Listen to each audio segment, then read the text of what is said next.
You're listening to 2024 in Review, a look back at some of the most compelling conversations and stories of the year, from True Crime Today and the Hidden Killers podcast.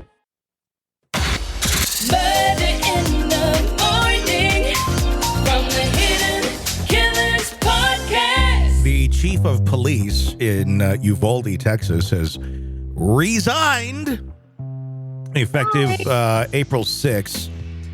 Citing a desire to have a new career chapter. I can't say I blame him. He was on vacation when the Uvalde shooting took place, but the timing of this is rather interesting.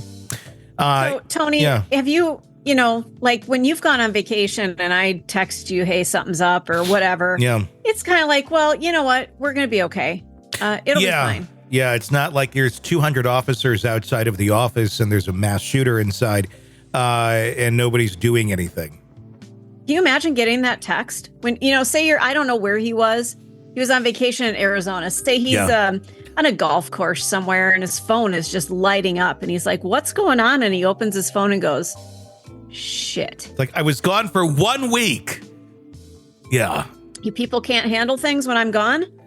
Well, I do wonder about responsibility here, and if he was not there, would this have been different? And I'm not faulting him for going on vacation. It's not like he could really predict this. But I do wonder the leadership that was in place that kept everyone from going in. Yeah. It's a move that's intensified divisions within the Uvalde community. I can't imagine living in that town. No. I think, Police Chief Daniel Rodriguez of Uvalde, Texas, has announced his registration effective April 6th. The decision follows mounting criticism surrounding the department's response to the tragic loss at Robb Elementary on May 24th of 2022. Rodriguez, who was on vacation in Arizona during the fateful incident, cited a desire for a new career chapter. In his resignation statement, thanking his colleagues for their dedication and serving and protecting the community. I think I would leave that statement with you all failed. Yeah. Well, who did you protect? You all failed, and I'm getting the fuck out of here.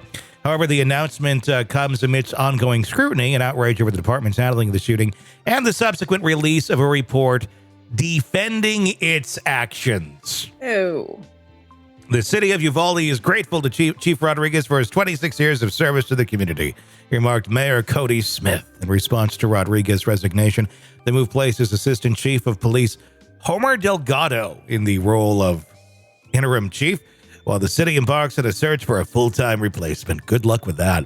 The resignation announcement coincides with the release of an independent report commissioned by the Uvalde City Council, which defended the actions of the Uvalde police, believe it or not, who responded to the elementary school shooting. However, the report's findings have sparked outrage among the families of the 19 children and 2 teachers who lost their fucking lives. Yeah, you think? Because you all stood outside, and then you all had a big circle jerk in the fairgrounds with big hats on after everyone was dead. And everyone said, what the fuck did you just do? We did great. We did a good job. No, you didn't. You fucking failed miserably. But hey, they got a report to tell them that they did a good job, because I guess the circle jerk wasn't enough. Veronica Matta, whose daughter Tess was among the victims, expressed frustration over Rodriguez's resignation, condemning it as an easy way out. Matta's sentiments reflect a broader sentiment of discontent within the community as residents grapple with questions of accountability and justice in the wake of the incident. Tensions have escalated further as city's officials have clashed with Uvalde District Attorney Christina Mitchell's office over access to information related to the police response. Oh, I'm going to take a guess here. It's not available. It's lost. It's you have to request it this way or that way. Criminal investigation into the handling of the shooting remains ongoing, with concerns raised about communication breakdowns and sufficient officer training highlighted in both the city's report and a Department of Justice review. They better have somebody else's eyes on this. They can't be investigating themselves on this, although it kind of looks like that's just an accident waiting to happen yet again. I mean, what are they going to say? We screwed up? No, they're going to defend themselves and say that they did everything right. Exactly what they're doing. Amidst the turmoil, the Uvalde community remains divided, with some city council members rejecting the findings of the report and demanding greater accountability. Parents, family members, and survivors continue to demand answers, questioning why officers who delayed their response to the shooting have not faced consequences. That's a good question. Why? Why? Because people are protecting other people. And yeah, y'all fucked up gravely on this. And it's time to face the consequences of your actions. But the thing is, they don't want to do that. My cat says hi, by the way. Hello. Yeah, this is just a shit situation. Even let's just say the chief really had nothing to do with this.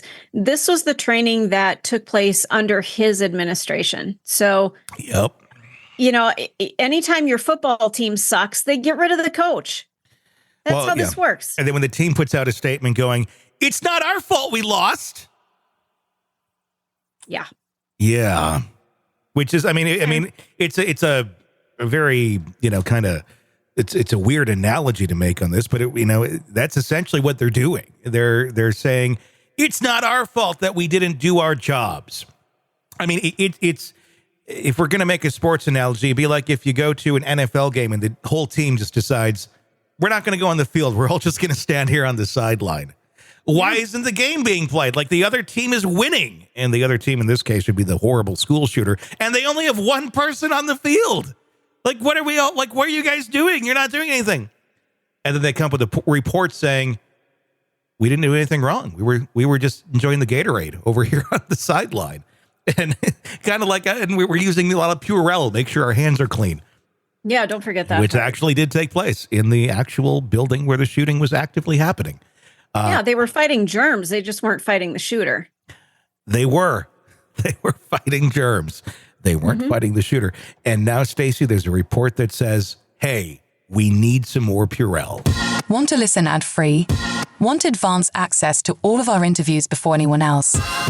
Become a True Crime Today Premium Plus subscriber on Apple Podcasts. You get every episode commercial-free. So you can binge on true crime until you can binge no more. Search True Crime Today Premium Plus on Apple Podcasts now, or go to our podcast page and sign up now. More of the Hidden Killers podcast next.